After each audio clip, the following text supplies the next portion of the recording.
जमीयत उलमा इस्लाम के सरबराह मौलाना फजल रहमान ने पाकिस्तान को खुलकर ईरान के साथ खड़ा होने का मशवरा दे दिया। कौमी असम्बली में इजहार ख्याल करते हुए मौलाना फजल रहमान ने खदशा जाहिर किया कि फ़लस्तीन, लेबनान, इराक और ईरान के बाद पाकिस्तान की एटमी क़ुव्वत को तबाह करना दुश्मन का एजेंडा हो सकता है।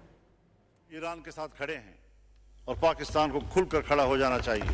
फ़लस्तीन, लेबनान, शाम, इराक, ईरान और पाकिस्तान और पाकिस्तान की एटमी क़ुव्वत को तबाह करना इनका एजेंडा हो सकता है। इधर से हिंदुस्तान हमारे लिए खतरा है। हम खित्ते के ममालिक के साथ अंगेज नहीं हो रहे। वाला इस मुल्क में इनकलाब चाहिए। रिवायती सियासत का दौर अब खत्म हो चुका है। अवाम को बेदार करो, उसमें शऊर पैदा करो ताकि वो अपने मसाइल के लिए खुद आवाज बुलंद कर सके।